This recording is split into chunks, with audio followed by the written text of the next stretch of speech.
Dans cette vidéo, on va te montrer que voyager en Amérique, c'est pas toujours le rêve. Normalement, on vous partage surtout nos moments de découverte et les choses cool qu'on peut faire sur la route. Et ben cette fois, on va vous montrer que voyager en van, c'est aussi beaucoup de journées dans lesquelles on traverse des zones pas super intéressantes où il n'y a pas grand chose à faire, qu'on dort dans des endroits pas très sexy et que sur la route, on ne peut jamais prévoir à l'avance ce qu'il va se passer. La route, elle est là normalement. Il y a eu un petit problème de route, je crois. Mais avant tout ça, on va aller faire un truc plutôt cool quand même. On va aller voir notre dernier volcan en Équateur. Bon, aujourd'hui, objectif le Chimborazo, mais pour le moment, on n'a pas trop de chance. Normalement, il est quelque part vers là, je crois. Bon, on a bien fait d'y aller. On est à 4000 d'altitude et on va monter à 4800. Et là, je crois qu'on est en train de dépasser les nuages petit à petit. Bon, on vient d'arriver au niveau de l'entrée du parc national. Oh, il caille, c'est pas la même température, il fait bien froid. On a réussi à observer le volcan un tout petit peu là. Donc là, il faut qu'on aille s'enregistrer. Une fois l'enregistrement terminé, on a pu commencer la piste qui allait nous mener à plus de 4800 mètres d'altitude. Alors, contrairement à la dernière vidéo avec la piste du volcan Cotopaxi, sur laquelle il y avait quelques difficultés, ici, vraiment rien de compliqué. Du début à la fin, la route est en parfait état, donc aucun problème pour atteindre le premier refuge. Bon allez, on vient d'arriver au premier refuge. Là, il y a une toute petite randonnée qui nous amène au deuxième refuge et qui nous amène à plus de 5000 mètres d'altitude. Donc ça va être record absolu. Alors, je ne sais pas si vous remarquez, mais Ambrine n'est pas là. Ambrine est dans le van. Parce qu'elle a dit qu'elle avait la flemme de faire les derniers mètres pour aller au dernier refuge. Et puis surtout, je sais pas si vous vous rappelez, mais la cascade du diable qu'on avait fait dans la dernière vidéo, bah, nos chaussures elles sont encore mouillées. Et j'avoue que le froid plus les chaussures mouillées. Du coup, je suis seul à partir dans cette petite randonnée et qui sera du coup la dernière activité qu'on va faire de cette semaine. Parce qu'après, ça va être beaucoup de routes, de villes et de passages de frontières. Le refuge est juste là, je le vois. Mais là, c'est complètement la tête dans les nuages. Et voilà, c'est bon, je l'ai fait. J'ai atteint le refuge, donc du coup 5017 mètres d'altitude. Donc c'est mon record absolu pour le moment, qu'on va très facilement battre une fois qu'on sera arrivé au Pérou. À partir de maintenant, c'est un peu une course contre la montre qui commence. Donc du coup, je vais me dépêcher de descendre. Je pense que je vais même descendre en courant parce qu'en vrai, la piste était pas trop mal. Donc voilà, et c'est parti. C'était notre dernière montagne. Et les montagnes reviennent dans une semaine. Et ouais, même à 5000 mètres d'altitude, on court. Et ne croyez pas que c'est pour pas faire attendre Ambrine, hein. C'est juste que j'ai envie d'aller aux toilettes surtout. Bon, j'ai retrouvé Ambrine, donc on va reprendre la route. Et comme on avait dit là, il nous faut quasiment 2 jours et demi ou 3 jours pour aller à la frontière de l'Équateur. Et après 3 jours pour rejoindre le parc de... Comment il s'appelle déjà? Ouais, là on a 3 jours pour rejoindre la frontière de l'Équateur et ensuite 3 jours pour rejoindre le parc de Huarascan. Et pendant ces 3 jours, il n'y a vraiment rien à voir. C'est 3 jours rouler. Donc c'est parti, on va rouler. On a donc commencé notre grande traversée qui va nous emmener du centre de l'Équateur au quasi-centre du Pérou. Pour tenir le coup, Ambrine économise ses forces au maximum et après quelques heures de route, on fait notre premier arrêt. On va s'arrêter manger. J'avais envie de manger quelque chose de gras. Super polo. Je pense que c'est un genre de KFC local. Qu'est-ce que tu as pris de bon, Ambrine? Regardez, il y a même un petit gâteau au chocolat et tout. Ça a coûté 14 $. Bon alors, super pollo, c'était comment, Ambrine? Ça vaut pas KFC quand même. Ah non, c'était pas ouf. Le gâteau était pas trop mal, bon. Mais le poulet, je sais pas, il était bon, c'était pas... On retentera pas l'expérience. On a ensuite repris la route et il faut savoir que conduire sur les grands axes en Équateur, c'est très simple. Les routes sont en super état. Bon, il y a évidemment des exceptions, mais comparé à la Colombie ou l'Amérique centrale, ça n'a vraiment rien à voir. Et après quelques heures de route, on est arrivé sur notre premier spot pour dormir. Bon, c'est bon, on vient d'arriver dans la petite ville, le petit village d'Alosi, ça va être notre spot pour ce soir. Donc là, on s'est mis chez quelqu'un qui a en fait fait, je crois, hôtel, un peu chambre d'hôte, et en même temps, on peut se garer, nous, ceux qui ont des vannes, ils peuvent se garer. Et regardez, on a vraiment baissé en altitude là, parce que je m'étais rempli de l'eau quand on était à 4800 mètres tout à l'heure là au volcan. Et regardez la tête de notre bouteille maintenant. Notre bouteille, elle a maigri, on va dire. Donc ouais, là on a bien baissé en altitude, on est passé du coup de 4800, enfin de 5000 mètres à, je crois qu'Ambrine elle disait qu'on était à 2200 mètres. Donc là on va juste passer la nuit ici et demain matin on reprendra la route assez tôt pour continuer à s'avancer direction de la frontière avec le Pérou. Bon allez, on se réveille, 7h40, on prend la route Et là maintenant on va en direction de la ville de Cuenca. Donc on a 3h11 de route, alors sûrement un peu plus parce que nous on met toujours un peu plus de temps. Sachant que ça c'est une ville qu'on va visiter quand même un peu parce qu'apparemment c'est une très belle ville. Donc du coup c'est parti pour Cuenca, Ambrine. Bon, petit arrêt à la station service. Donc ouais, il y a une particularité quand tu fais le plein en Équateur, c'est que c'est le même prix de partout. C'est-à-dire que là si on regarde, bah ces prix là, c'est les mêmes depuis qu'on est entré en Équateur. Que tu fasses le plein dans une grande ville, dans une petite ville paumée au milieu de la montagne, ça sera toujours le même prix. C'est des prix fixes, donc c'est plutôt pratique ça. Bon, on vient d'arriver. Donc apparemment il faut qu'on rentre là-dedans. Bon c'est bon, déjà on passe, on a la hauteur. On est en plein milieu de la ville là pour le coup. Ambrine est en train de crier à l'interphone. Je crois qu'elle entend rien avec les voitures. C'est bon, les portes s'ouvrent.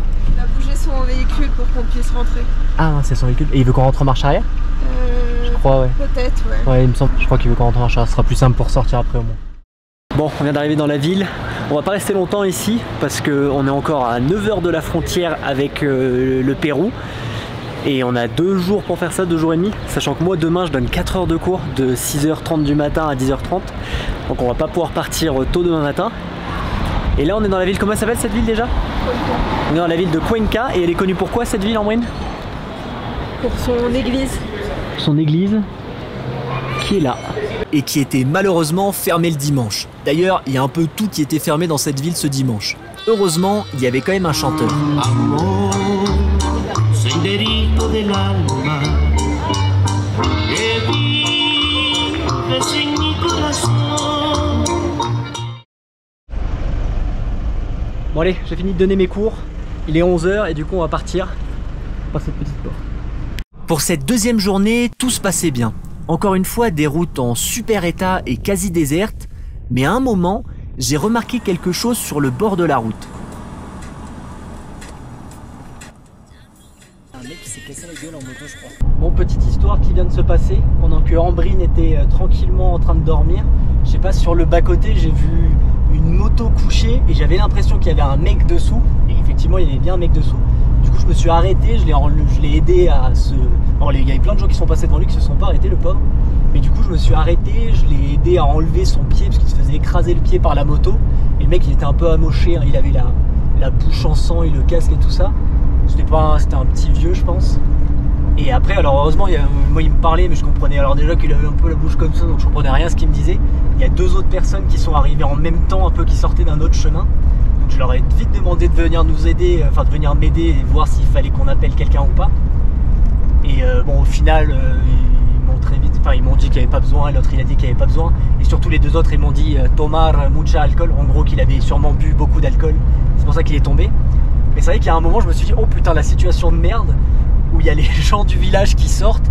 Et nous, on avait le van du coup qui était garé vraiment à côté de lui, parce que moi, dès que je l'ai vu, j'ai braqué sur la droite et je me suis garé. Et je me suis dit, il y a un moment dans ma tête, je me suis fait, oh punaise, mais s'il y a tout le monde qui commence à sortir et qui pense que c'est genre nous, le gros van qui l'a percuté et que c'est pour ça que le mec il est à moitié par terre quoi. Donc c'est pour ça que la dashcam, mine de rien, c'est quand même utile, je pense, parce que là, alors tout le monde était très gentil et c'était cool, hein. Mais on sait jamais, là tu tombes on serait tombé sur des gens pas super honnêtes et qui se seraient dit, oh là, c'est quoi ces 2 touristes, une moto à terre, attends, c'est eux qui ont dû lui taper dedans. Donc voilà, donc, plus de peur que de mal. Toujours impressionnant quand même de voir un mec avec la bouche un peu, il y avait du sang de partout. Mais bon, il a dit non, ça va, et les autres, je pense qu'ils le connaissaient, ils ont dit non mais il est bourré. Donc, voilà. Donc on continue la route, il nous reste 1h34 de route en moyenne. Allez. Notre camping pour la nuit en moyenne. Voilà Ambrine, il est comment ce camping? Bah, il a l'air super, à part la voiture derrière qui a mis la musique à fond. Donc on verra ce soir. Voilà, un petit mec, regardez, juste derrière Ambrine là. Ah, on n'arrive pas à le voir. Juste derrière Ambrine là, il y a un petit mec qui met sa musique à fond dans sa voiture. Mais bon, ils vont pas rester longtemps, je pense. Bon, c'est bon, l'homme à la musique ultra fort est parti enfin. Il est quand même resté une heure et demie à côté de nous à mettre la musique au taquet. Sachant que là, du coup, ce soir, on dort pas dans un camping, on dort dans un endroit gratuit. C'est un parc avec un étang, il y a des petits trucs pour manger dehors et des tables pour s'asseoir. Et c'est autorisé de camper ici et de dormir la nuit et apparemment c'est plutôt sécurisé, il n'y a pas de problème. Demain encore pas mal de routes et on doit faire le passage de frontière avec le Pérou. Donc on va se lever assez tôt le matin, je pense qu'on va partir d'ici le plus tôt possible, sachant que moi j'ai encore une petite visio en plein milieu de la matinée. Donc on va essayer de partir tôt pour rouler, faire ma petite visio et ensuite passer la frontière. Et parce qu'une fois en fait qu'on aura passé la frontière avec le Pérou, on peut pas dormir à la frontière, c'est pas top top. Donc on va devoir rouler au minimum 2 heures pour aller dans une ville où il y a apparemment un camping où tout le monde s'arrête. Donc on va essayer de s'arrêter là. On sait juste le problème des frontières, normalement on aime bien les passer tôt le matin parce qu'on sait jamais comment ça se passe, hein. Des fois ça dure 1 heure, mais des fois ça peut durer beaucoup plus longtemps. Mais là le problème c'est que comme on est encore à 3 heures de la frontière, que moi j'ai une visio en plein milieu, au plus tôt je pense qu'on arrivera à passer la frontière à 14 heures. Donc on va voir ça. Donc là on va passer notre petite soirée près de ce lac et demain réveil très tôt pour passer la frontière avec le Pérou. Ah oui, et là on a un autre problème aussi qui pourrait peut-être changer tous nos plans de demain, c'est qu'on a presque plus de gaz, enfin on sait pas, c'est bizarre. Normalement on devrait avoir du gaz pendant encore au moins une semaine et demie, mais là on a notre manomètre qui nous dit qu'on est vers la fin, alors que honnêtement c'est pas possible normalement. Donc on espère que, on va cuisiner ce soir, on espère qu'on a toujours du gaz parce que comme on vient de faire les courses, si notre frigo nous lâche maintenant, ça veut dire que demain on va devoir foncer, trouver un endroit pour se recharger en gaz, et en Équateur on nous a dit que c'était très compliqué, que ça prenait beaucoup de temps. Donc tout ce que j'ai dit avant, à tout moment, si demain matin on se lève et qu'il n'y a plus de gaz, ça change et il faudra surtout qu'on aille chercher du gaz. Mais bon, on verra ça demain. Bon, apparemment il nous reste encore un peu de gaz.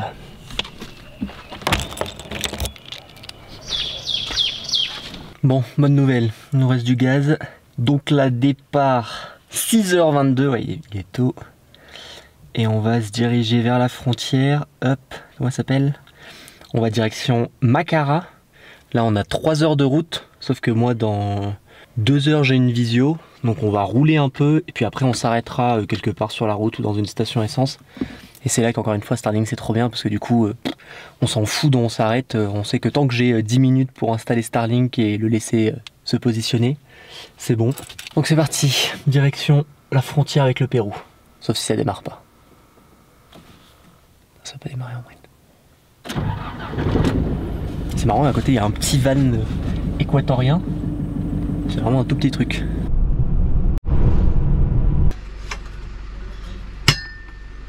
Bon allez, on vient d'arriver. J'installe Starlink. Alors comme on est sur un parking, comme on est dans une station service, je vais le mettre sur le toit. Ce sera plus simple que de le laisser par terre où il y a quelqu'un qui va potentiellement... L'antenne du coup on la met sur le toit. Comme ça elle gêne pas. On a donc pris la direction de la frontière avec le Pérou. Bon, on vient d'arriver à la frontière. Très beau bâtiment, la frontière du Pérou. Et là, qu'est-ce qu'on va faire, Ambrine? Qu'est-ce que tu vas faire? On va cacher le fromage. Tu vas le cacher où? Dans les salles de bain? Ouais. Ouais. Pourquoi on le cache? Parce que là, on a... Attention. Là, on a un peu des dealers de fromage, mais on a l'équivalent de... Ah, il faut cacher les champignons aussi, je pense. Je pense qu'on en a pris pour 30 $ de fromage. Donc. Avant de partir de l'Équateur, comme il y avait plein de bons fromages, on a acheté du fromage fondu, du parmesan, je pense le meilleur parmesan qu'on ait mangé depuis le début de ce voyage. Donc là, l'idée, c'est de pas se faire piquer ça à la frontière. Et voilà, c'est bon, on est officiellement rentré au Pérou. Bon, ça va, c'était pas très long, c'était très simple, ils étaient tous dans le même bâtiment. Et là, on fait nos premiers pas au Pérou. Bon, on fait notre premier repas au Pérou, mais regardez cette assiette monstrueuse qu'ils nous ont amenée. On a un double bout de poulet là carrément. Tu vas faire Ambrine? Oui. Ouais. Ah, est-ce que là il est 14h30, 15h, je pense quasiment 14h40. Donc ouais, on en a bien faim. Pour nos premiers kilomètres au Pérou, il n'y avait pas grand chose à voir. C'était juste plat. Donc on a roulé le plus possible et on s'est arrêté dormir dans un camping. Bon allez, on se réveille de notre première nuit au Pérou. Donc là pour cette première nuit, on s'est éloigné juste à 2 heures de la frontière là. On allait dormir dans un genre de camping. Alors c'est pas donné quand même, hein. C'était 11 $. On pensait que le Pérou ça allait être moins cher que l'Équateur, mais au final non. Donc le passage de frontière Équateur-Pérou, ultra simple. Franchement, tout était dans le même bâtiment, les gens étaient super gentils. Ça a pris moins d'1 heure, c'était vraiment super simple. et vraiment bien fait, donc top. La seule chose qu'on a dû payer, c'est pas pour rentrer au Pérou, mais on a dû prendre une assurance pour le véhicule.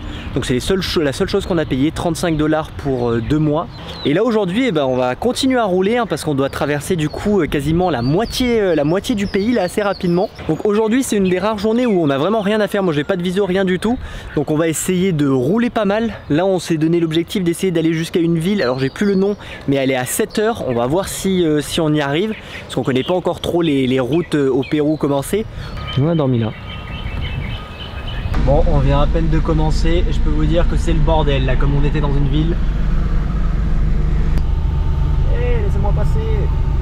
Pour cette deuxième journée de route au Pérou, on retiendra surtout que c'était encore très plat et pas grand chose à voir sur la route, mis à part pas mal de déchets. Alors beaucoup de voyageurs nous avaient dit que le nord du Pérou c'était l'endroit le plus sale qu'ils avaient vu, et honnêtement, oui c'est sale, mais quand on compare à certains pays d'Amérique centrale, difficile à dire qui est le plus sale. Bon allez, on a terminé nos 7h30, quasiment 8 heures de route de la journée. Donc ce soir on va dormir comme prévu dans une station essence. Alors on en a déjà fait plein de fois, ça fait longtemps qu'on n'avait pas dormi dans une station essence. Mais celle-là elle a l'air d'être plutôt calme. On a la route qui passe... On a la route qui passe juste à côté, mais bon c'est pas grave, ça fera l'affaire, c'est gratuit déjà. Et en plus super station essence parce qu'on peut se remplir en eau. On fait le plein d'eau, on a fait le plein d'essence, on va aller acheter un petit truc dans le market et on va passer la nuit ici dans cette station essence. Tu es contente Ambrine de dormir dans une station essence? Ça va, elle a l'air bien. Puis au moins ça nous économise 10 $. Ouais. Comme les campings ils sont chers au Pérou. Mine de rien, 10 $ chaque nuit, ça fait cher. Hein. Donc bon. De toute façon il n'y avait rien de spécial à voir où on est donc là la route aujourd'hui elle était peut-être un peu... Sur la fin elle était plus belle, il y avait un peu des montagnes hautes mais c'est vrai que tout le début il n'y avait pas grand chose hein. Bon allez, on finit le plein et on va dormir à la station essence. Bon allez, nouvelle journée, on a bien dormi dans notre petite station essence. Donc là aujourd'hui on sait pas trop exactement jusqu'à où on veut aller parce qu'on aimerait bien aller jusqu'à la ville de Caraz. C'est bien ça Caraz? On aimerait bien aller jusqu'à la ville de Caraz. Normalement ils disent qu'il y a 5h30 de route donc on devrait pouvoir le faire aujourd'hui hein. Là il est 6h43 donc on part tôt. Et le seul truc en fait c'est que... Mais le seul problème c'est que sur la route qui nous fait prendre, il y a un moment à Overlander là il nous dit Destroyed Road en plein milieu de cette route. Et souvent quand il dit ça, c'est à dire que Google il pense qu'on peut faire le trajet en 2 heures et en fait nous ça nous prend plus 4 heures ou 5 heures. Donc on sait pas à quel point la route est détruite. Et le truc c'est que comme c'est sur la fin de la route, il faut pas qu'on se retrouve de nuit ici. Donc ce qu'on va faire c'est qu'on va avancer un peu, on va aller jusqu'au moment où ça commence apparemment à être un peu moins bien. Et après on improvisera, soit on s'arrêtera, on essaiera de dormir en camping sauvage quelque part, soit on essaie de faire la route en entier. Et du coup aujourd'hui encore une grande journée de route en Ambrine. Mais c'est la dernière normalement, si on arrive à aller jusqu'à Caraz, c'est notre dernière journée de route et après on roule plus vraiment pendant une semaine en tout cas. Pour cette potentielle dernière journée de route, au début tout avait bien commencé. La route était en super état, Ambrine reprenait encore des forces, les paysages devenaient de plus en plus beaux avec des petites montagnes et des dunes de sable, puis on a quitté l'axe principal. Bon on vient de quitter la route principale, là on commence à s'enfoncer dans la montagne là. On n'est pas encore à l'endroit où c'est complètement casse-gueule, hein. On y arrive petit à petit, il nous reste quand même encore 3h30 de route. Par contre là j'ai l'impression qu'on est un peu de retour au Mexique, où dans chaque petit village, chacun se construit son petit dodan. Déjà les routes, depuis qu'on est sorti de la route principale, c'est pas du tout la même chose, hein, elles sont bien plus merdiques. Mais surtout il y a ce truc encore où il n'y a pas de panneau, il n'y a rien qui prévient, et ils foutent des dodanes un peu, dès que quelqu'un a son habitation, il se crée son petit dodan devant lui et puis il est content. Et du coup c'est super chiant à conduire là pour l'instant. Et plus on s'enfonçait dans les montagnes, plus la route devenait mauvaise. Bon, j'espère que ça va pas être comme ça jusqu'à la fin, parce que là le GPS il nous dit qu'on a encore 111 km. 111 km comme ça va nous mettre un peu plus de 2h30. On a croisé énormément d'éboulements. À certains moments, des parties entières de la route avaient été détruites par les éboulements. On avait un peu l'impression d'être dans l'émission Les Routes de l'Impossible, à s'enfoncer dans le canyon avec d'énormes rochers qui risquent à tout moment de s'effondrer. Et là, juste pour se rendre compte, la route elle est là normalement. Il y a eu un petit problème de route je crois. Ah, peut-être pas la meilleure idée du monde de rester ici. On a aussi traversé beaucoup de tunnels, vraiment beaucoup. Et si vous vous demandez si cette route est à sens unique, bien évidemment que non. Donc parfois, au milieu d'un tunnel, on croisait une autre voiture et là, il fallait qu'un des deux fasse marche arrière car impossible de se croiser à deux véhicules. Et cette magnifique route, car oui, les paysages étaient quand même superbes, qui d'après Google Maps ne devait durer que 2 heures, au final, on a bien dû y passer plus de 4 heures, à esquiver les trous et les pierres pour abîmer le moins possible le véhicule. Mais au final, on a quand même réussi et on est enfin arrivé dans la Cordillère Blanche. Mais ça sera dans le prochain épisode. Merci d'avoir regardé, n'oubliez pas de vous abonner et de mettre un petit commentaire et à la prochaine vidéo.